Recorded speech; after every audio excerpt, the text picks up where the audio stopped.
Vous êtes l'avocate de la maman de la petite fille de 3 ans qui a été molestée par son institutrice, sa professeure des écoles, dans une école parisienne. La scène a été filmée par une autre maman qui était présente dans la classe. On en a énormément parlé depuis 2 jours. Ça provoque un véritable débat, encore une fois, sur la façon dont on doit répondre à ce type de situation, que l'on soit la personne qui filme ou encore plus évidemment l'enseignante qui se doit de garder son calme. D'abord, des nouvelles de la petite. Comment va-t-elle ? Écoutez, elle est toujours en état de choc. Elle a aujourd'hui été à l'hôpital dans le cadre de la procédure pour que justement le médecin puisse évaluer et quantifier le préjudice en ITT.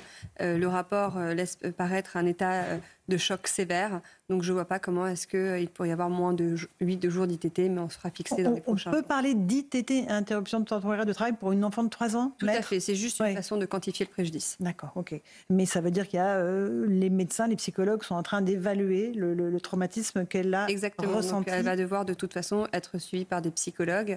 Je répète, c'était sa première rentrée scolaire dans l'école qui se nomme maternelle. C'est quand même pas un nom anodin. C'était ses premiers jours d'école qu'elle avait imaginé, dont elle avait parlé avec ses frères et sœurs. Elle attendait ça avec impatience. Et c'est vraiment un traumatisme sévère qu'elle subit. Elle ne veut pas retourner à l'école. Elle ne regarde pas les adultes dans les yeux. Elle ne veut absolument pas parler de sa maîtresse. Et elle subit encore quelques désagréments très intimes que je ne dévoilerai pas sur le plateau. Mais, physique, voilà. Évidemment. La maman de cette petite fille, qui est donc votre cliente, a réagi hier sur le plateau de Cyril Hanouna. Elle explique notamment comment elle a appris l'agression de sa fille, parce que c'est l'autre maman qui l'a prévenue. Écoutez son témoignage. La maman, elle a caché vite fait le téléphone. Elle n'a rien dit parce qu'elle a peur pour l'équipe de l'école. Il vient supprimer le vidéo, il lève le téléphone, tout ça. Elle est restée 2 jours, elle cherche moi. Elle a trouvé moi jeudi à 16h30. Moi, par hasard, je viens pour récupérer ma fille 16h30.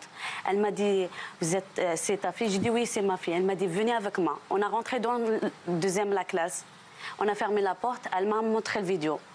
En fait, moi, comme j'étais dans le choc, j'étais vraiment tremblée, mais j'ai rien parlé, vraiment. J'ai vu le vidéo, mais j'ai pas accepté, mais j'ai resté un moment respirer dans la classe. Après, j'ai sorti. J'ai trouvé elle devant moi, j'ai pas parlé du tout, ni parlé, ni rien dit. J'ai sorti directement, j'ai cherché la directrice, j'ai pas trouvé. Elle n'était pas dans l'école. J'ai monté directement au commissariat. Elle est allée au commissariat, Maître Edberg, et elle a déposé une plainte. Exactement. Elle a vraiment eu un comportement très digne. Elle a gardé son sang-froid. Elle a croisé la maîtresse. Elle a sorti. En fait, la maman qui a filmé la scène est venue la voir à la sortie de l'école pour lui montrer la vidéo. Et elle lui a montré ça dans une salle de classe. Elle est sortie de la salle de classe, elle est tombée sur la maîtresse, elle a gardé son sang-froid et elle s'est dirigée droit vers le commissariat pour déposer la plainte. Elle voulait voir la directrice, j'imagine. Exactement. Dans un temps, elle ne l'a pas vue. Elle l'a pas vue. On va écouter, si vous le permettez, la procureure de Paris, Laure Becquio, qui était ce matin chez des confrères. Elle pointe aussi du doigt la non-intervention de la personne qui filmait la scène. Écoutez-la. Il s'agit de faits de violence. Il conviendra d'en déterminer l'incapacité totale de travail pour cet enfant. Et j'ai cru comprendre que les examens médicaux étaient en cours, ordonnés par le parquet de Nanterre. Et ensuite, en fonction des circonstances aggravantes, qui peuvent être plurielles dans ce dossier, eh bien, les peines peuvent s'échelonner entre des peines d'emprisonnement entre 3 et 7 ans d'emprisonnement et des peines d'amende. Il appartient au raisonnement de chacun de faire sien ce qu'il doit faire, mais c'est vrai qu'on peut être quelque peu surpris de ce fait de filmer et de cette non-intervention si les faits de violence tels qu'ils semblent être répercutés par les vidéos qui sont diffusées sur les réseaux sociaux sont avérés. Eh bien, l'intervention aurait été sans doute la meilleure des solutions.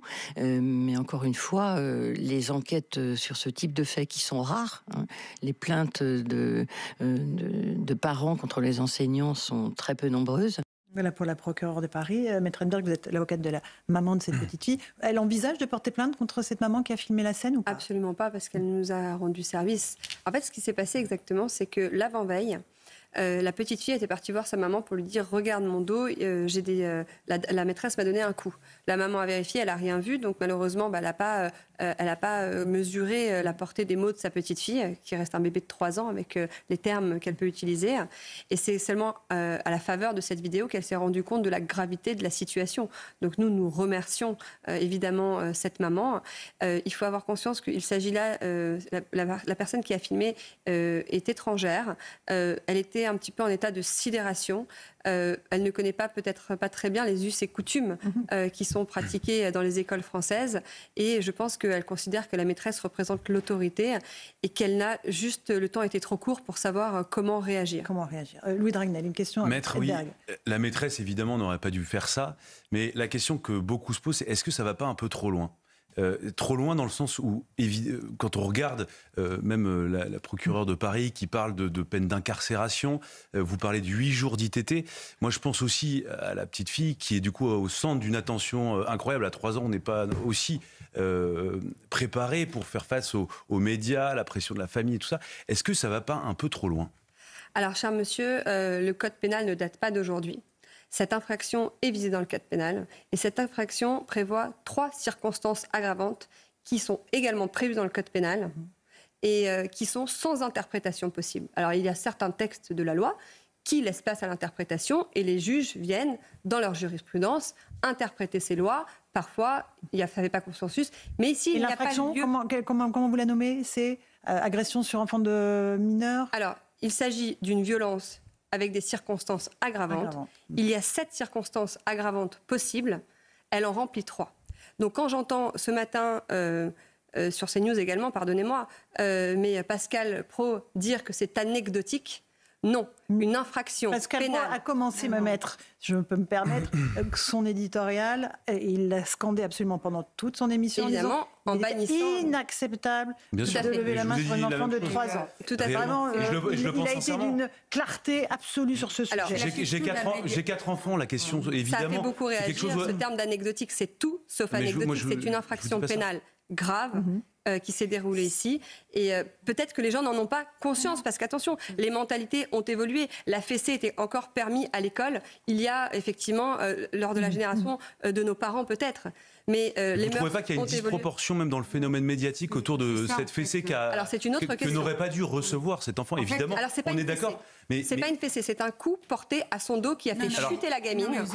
Coup porté à son dos. Laissez-la terminer. Est-ce que c'est est-ce qu'on est obligé d'en parler autant de cette manière-là ? Évidemment, il faut qu'elle se défende, évidemment, tout ce que vous voulez. Mais moi, j'ai l'impression que c'est totalement démesuré. Je vais vous dire mon point de vue, si je peux dire, politique sur le sujet.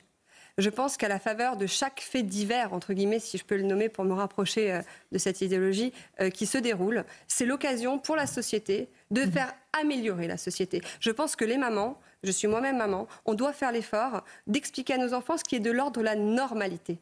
Puisque nos enfants, quand ils rentrent le soir à la maison, ils n'ont pas forcément envie de nous expliquer qu'ils ont été punis à l'école, de peur des répercussions qu'il pourrait y avoir aussi à la maison. Donc il faut leur expliquer qu'effectivement, les maîtresses n'ont pas le droit de lever leurs mains sur eux de quelque façon que ce soit. D'accord ? Donc, si après ça a pris autant d'ampleur, les gens se sont évidemment, ça fait l'unanimité quand il s'agit d'enfants. Ça ne serait pas le premier coup qui aurait été porté. Je vous rappelle que dans cette vidéo... Par cette maîtresse. Et à cet enfant précisément. À cet enfant, elle avait déjà été tapée au dos par cette maîtresse quelques jours avant. Elle l'avait rapporté à sa maman. Elle chante partout dans la maison, cette petite fille, que maman, tu m'as pas cru, mais je t'avais dit qu'elle m'avait tapé au dos. Donc c'est quand même... Et donc le grand frère de cette petite fille était également avec cette maîtresse. C'est un petit garçon qui est très discret, qui parle pas beaucoup. Et à la faveur de cette histoire, les langues se sont déliées. Il a lui-même dit qu'effectivement, elle était coutumière de ces usages. Donc non, monsieur, c'est une infraction pénale grave. Non, mais vous avez compris le sens de mon... Il dit pas le contraire. Sur le lynchage médiatique, effectivement, je comprends tout à fait. C'est-à-dire que c'est une affaire qui aurait pu le lynchage médiatique de l'enseignante. Le lynchage médiatique de l'enseignante. Sincèrement, écoutez, je me suis vraiment endormie hier soir en pensant à ça, puisque j'ai été à l'initiative. Et je pesais le pour et le contre. Je me disais, est-ce que finalement, ça mérite tout ça ? Mais sincèrement, monsieur... J'ai pesé le pour et contre, et en mon âme et conscience d'avocate, je suis avocate dans les droits de l'homme depuis 10 ans, en mon âme et conscience, je ne regrette absolument pas. Quand il y a des enfants, il n'y a pas de place pour le doute. Alors, ici, il y a trop de doutes sur des faits. Alors, on est entièrement d'accord. Dans ce cas-là, madame, je suis d'accord avec vous, c'est inadmissible. Moi, j'étais vraiment extrêmement choquée. Je suis moi-même maman de 4 enfants, donc je sais ce que ça peut faire. Mais dans ce cas-là, par rapport à ce que vous venez de dire, parce que moi, je trouve que mon collègue a raison quand il dit qu'il y a une médiatisation à outrance, que c'est la vidéo, vous l'utilisiez pour porter plainte, et c'est très bien, et soulever la question au sein de l'établissement, oui. Et dans ce cas-là, pour rejoindre ce que vous voulez dire, moi, j'en veux aussi à la maman qui a filmé. Parce que vous voyez, souvent, on a des affaires comme ça. Il y a eu des agressions, notamment antisémites, dans notre pays, plusieurs, où les gens ont préféré filmer. Il y a eu des agressions de femmes où les gens préféraient filmer. La passivité de voilà, ceux qui la assistent à ces passivité. scènes. Et moi, je regrette, mais cette dame-là, moi, j'aurais été là, j'aurais pas pensé à filmer, vous voyez. J'aurais été voir la maîtresse et je l'aurais arrêté dans son élan. Parce que ce qui manque, non mais juste, c'est vous qui aurez subi les conséquences. Non mais ça m'est arrivé. Je vous assure que c'est vous qui vous seriez retrouvé en garde à vue et pas la maîtresse. Non, je ne vais pas frapper. Non mais je dis pas de frapper la maîtresse, madame. C'est de l'empêcher d'agresser l'enfant. Parce qu'en attendant, elle a laissé cette maîtresse agresser cet enfant. Alors que quand on voit la scène, elle a le temps d'intervenir. Parce que mais vous voyez, en début d'émission que je pense qu'elle était, comme je l'aurais été très certainement aussi, sous la sidération de ce qui était en train de se passer. Je remets dans le contexte. Il s'agit d'une femme qui est étrangère, qui ne connaît peut-être pas les us et coutumes de l'éducation nationale et qui peut-être dans son pays, il est permis de faire ça. Et d'ailleurs, quand on regarde bien la vidéo, en filmant avec son accent, elle dit c'est grave ça, mais on sent que quand elle le dit, elle s'interroge elle-même.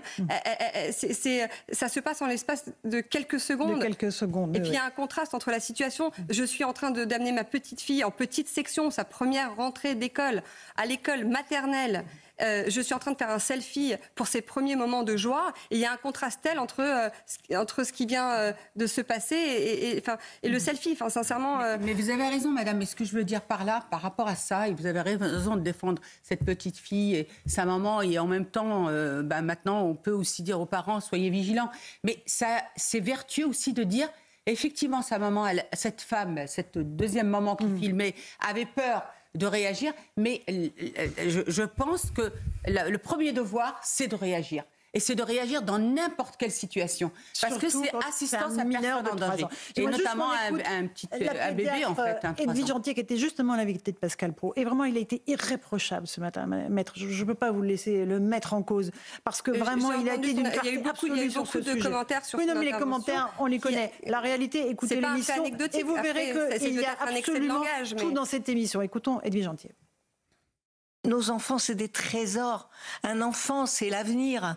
On ne doit pas frapper. Et vous savez, les neurosciences, en plus, nous ont appris les dégâts que ça fait sur le cerveau, sur une petite fille de 3 ans. Et vous savez, la maîtresse, elle doit être un exemple pour la société, un exemple pour ses enfants, qu'on ne fait pas ça. Mais elle n'a jamais fait ça pendant 20 ans. Vous parlez des enfants du monde. Mais vous savez qu'en France, on estime aujourd'hui qu'un enfant meurt tous les 5 jours en France sous les coups de ses parents.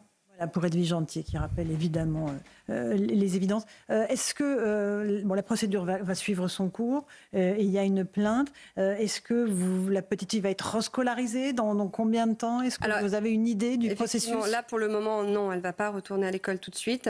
Effectivement, on va essayer de trouver une autre école pour cette petite fille. Donc c'est la petite qui va quitter l'école. Voilà. Mais en attendant, il va quand même falloir qu'il y ait un travail et un suivi psychologique pour qu'elle puisse retourner là-bas en confiance.